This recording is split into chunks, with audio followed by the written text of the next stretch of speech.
Social media पर जैन समाज के सबसे लोकप्रिय जैन न्यूज़ चैनल महालक्ष्मी सुधी का पखवाड़ा शुरू हो गया है आज ज्येष्ठ शुक्ल एकम के साथ। और आपको सादर जैनत करते हैं शुरुआत आज 8 बजे आपके पास। कुछ नई बात, कुछ अलग अलग बात। आज हम जैन भाइयों से बात नहीं कर रहे, आज हम अपने अजैन भाइयों से बात कर रहे हैं। और आपके भी जितने अजैन भाई हैं ना, उन सबको बता दीजिएगा, क्योंकि आज दिगंबरत्व के ऊपर बार बार की जाती है बातें, कहीं से कहीं लेकर घसीट लिया जाता है उन्हें।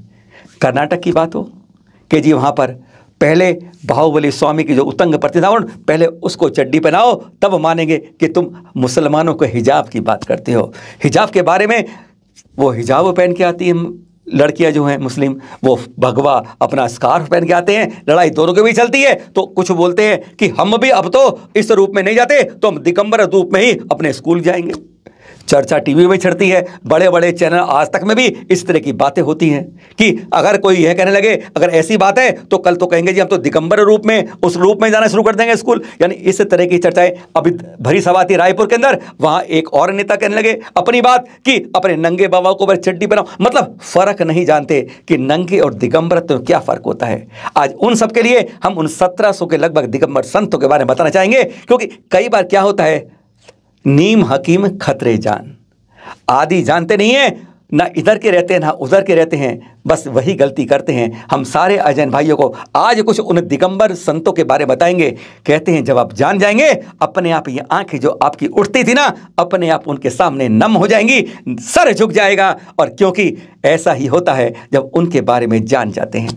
वैसे आप जानते होंगे उनके बारे में कुछ बातें तो कॉमन बातें होती हैं।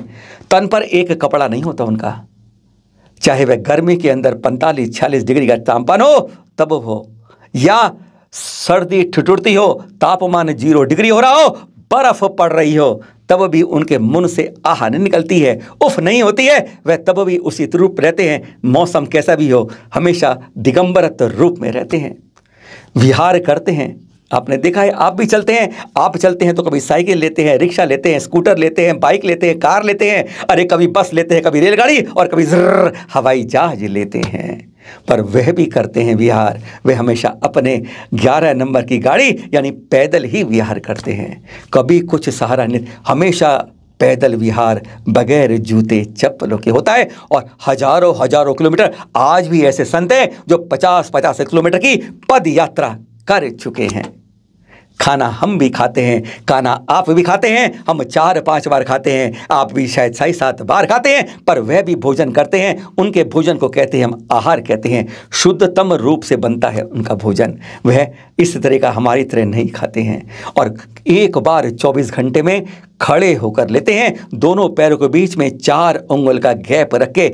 और पता है उनकी चांदी की थाली, चांदी की कटोरी कैसी होती है, यही उनकी अंजलि जब जुड़ जाती है, यही उनकी थाली, कटोरी, चम्मच बन जाती है। और जब तक ये अलग नहीं होती ना इस तरीके से, तब तक वह उसको आहार को करते हैं खड़े खड़े होके। यह सब जानते होंगे आप। और उनके पास कभी भी शस्त्र नहीं होता, उनके पास शास्त्र होता है, ज्ञान की बात होती है। कभी वह त्रिशूल कुछ और हथियार लेके नहीं खड़े होते, तलवार उनके पास नहीं होती, गदा उनके पास नहीं होती, उनके पास होगा तो पिच्छी या कमंडल के रूप में उपकरण। पर हाँ, आज आपको बताएंगे उनके बारे में 5 बात क्या होती है खास दिगंबर संतों के बारे में।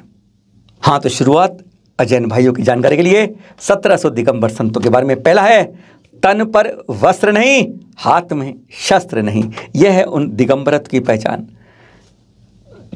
महाव्रती होते हैं, अहिंसा के महाव्रती।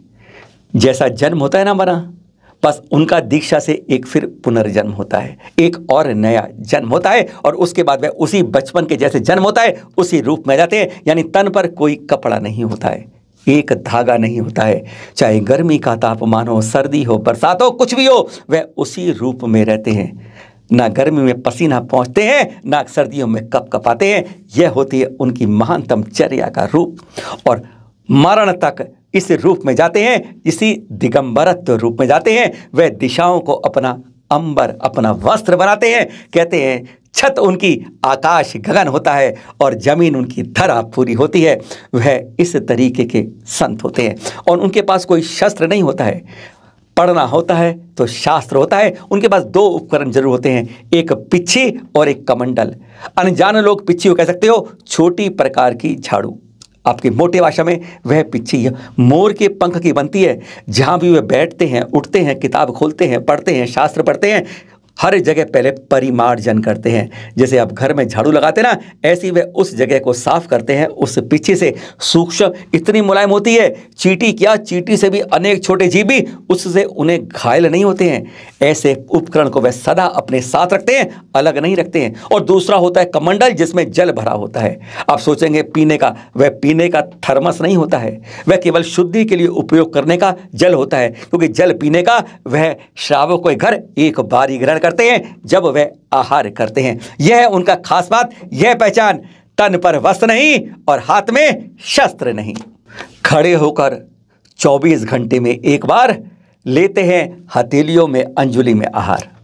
जी हाँ, यह है 1700 दिगंबरों की दूसरी पहचान। हमारी और आपकी तरह कभी चटाई पर, मेज पर, कुर्सी पर बैठकर भोजन नहीं करते हैं। जब चाह भूख लगी, जब जहाँ मर्जी खाना ले लिया। चाहे सड़क पर खोमचे में खाने लग गए, क्या किसी बड़े होटल में, चाहे घर में पलंग पर बैठ, ऐसे नहीं खाते हैं। वह नवदा भक्ति से पहले उन्हें विनय से बुलाया जाता है, अपने अपने घर में आमंत्रण करके। तब वह अपनी विधि अनुसार अगर मिलती है जैसा वह चाहते हैं, तब वह उस श्रावक के घर पे आहार करने आते हैं। शुद्ध रूप से बनता है वह आहार, उसके बारे में इतनी बारीकी में जाते हुए आपको सिंपल रूप में आते हैं। जब वे आते हैं तो हमारी तरह बर्तनों में लगाकर 4 कटोरी, 18 चम्मच, 4 गिलास, 2 थाली, इस तरीके से नहीं खाते खाना। उनके पास अपनी थाली लेकर आते हैं और हर समय उनके पास होती है। जानते हैं वह थाली, अभी कहीं देखी आपने? बस यही थाली होती है। 2 हथेलियाँ होती हैं, इनको जोड़ लिया, थोड़ा झुका लिया और यह अंजुलि बन जाती है। इसी में ही दाल, सब्जी, दूध, पानी, जो कुछ होता है इसी में आता है। इसी से खाते हैं। यही उनकी चम्मच होती है और यही उनकी थाली और कटोरी होती है। जरा ये अंजुलि हट जाए तो समझ लिया उनका भोजन पूरा हो गया। अब वह एक ग्रास भी और नहीं लेंगे। अगर ये मुंह तक जाती है तो भी जुड़कर ही जाती है। यह होती है उनकी थाली, इसी में वह लेते हैं खाना। और यही बात नहीं, अगर खाना खाते हुए, आहार लेते हुए कहीं जरा सा बाल भी दिख जाए ना, आप तो मक्खी को भी हटा के रसमलाई से निकाल के रख देते हैं हम। वह अगर एक बार तभी अंजुलि छोड़ देते हैं, आहार बंद। अगर उनके दोनों पैर के बीच से कोई जीव गुजर जाए ना, तो भी आहार बंद। ऐसे बहुत कठिन कठिन चर्या होती है जिसको ध्यान रखकर वह आहार लेते हैं। कई बार विधि नहीं मिलती है, कभी ऐसे पड़ जाते हैं कि उनको आहार रुक जाता है, आहार नहीं हो पाता, पर ऐसे परिचय को भी वह सहन करते हैं।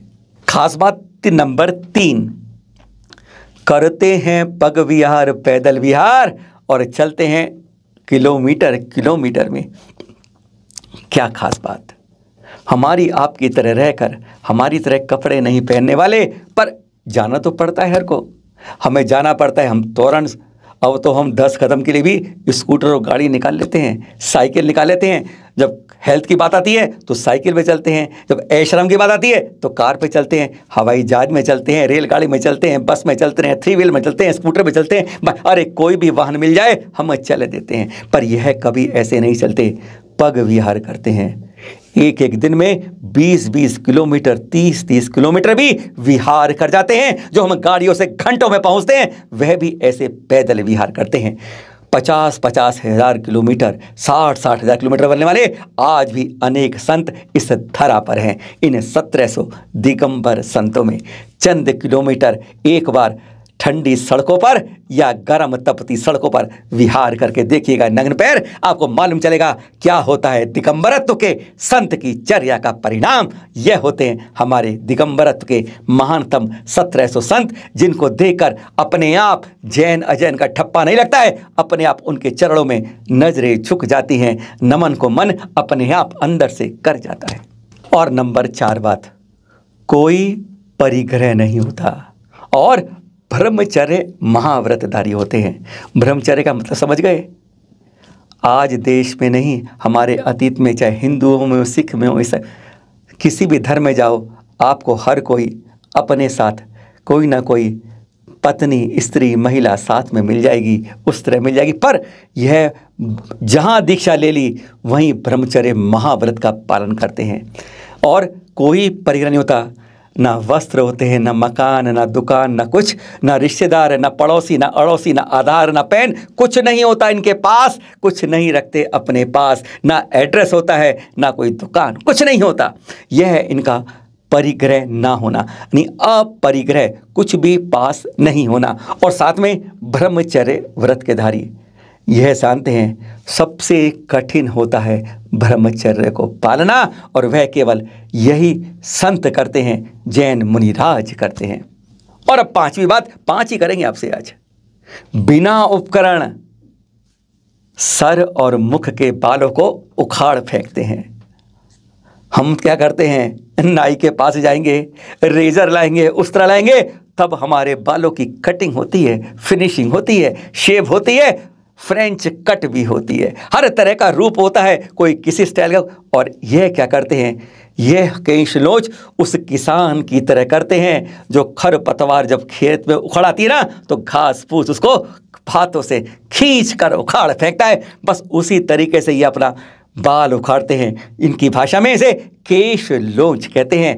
यानी 2 महीने में करते हैं कुछ तो जघन्य, 2 महीने में करते हैं तो उत्तम कहा जाता है केश लोच को, 3 महीने में करते हैं तो मध्यम, और 4 महीने में करते हैं जघन्य केश लोच। यानी 4 माह, 2 से 4 माह के बीच में ये हर बार अपनी दाढ़ी मूछ के और सर के बालों को घास फूस की तरह उखाड़ कर फेंक देते हैं। ये हैं दिगंबर संत की 5 महानतम बातें। पहले इनको एक बार सोचना, कौन से ऐसे संत हैं दुनिया में जो इस तरह की बात करते हैं। फिर आप सोचना कि इनके बारे में कुछ बोलना, अपमान करना या भद्र बात करना, क्या यह सही होगा? आपको अपने बारे में सोचने में चिंतन। पहले आप एक बार और सुनाएं। कुछ वर्ष पहले एक टीवी इंटरव्यू वाले ने बात करी थी इसी तरह मुनि श्री तरुण सागर जी से। उन्होंने क्या कहा था, एक बार जाते जाते वह भी सुना दे आपको कि कौन होता है दिगंबर संत। जैन साधु क्या है, किसे कहते हैं? जैन साधु किसे कहते हैं? जिसके पैरों में जूता नहीं, जिसके पैरों में जूता नहीं, सिर पे छाता नहीं, बैंक में खाता नहीं, परिवार से नाता नहीं, उसे कहते हैं जैन साधु। जिसके तन पर कपड़ा नहीं, वचन में लफड़ा नहीं, मन में झगड़ा नहीं, जीवन में बखेड़ा नहीं, उसे कहते हैं जैन साधु। जिसका कोई घर नहीं, किसी बात का डर नहीं, दुनिया का असर नहीं, जिससे बड़ा सुपर नहीं, उसे कहते हैं जैन साधु। जिसके पास बीवी नहीं, साथ टीवी नहीं, अमीरी गरीबी नहीं, नाश्ते में जलेबी नहीं, उसे कहते हैं जैन साधु।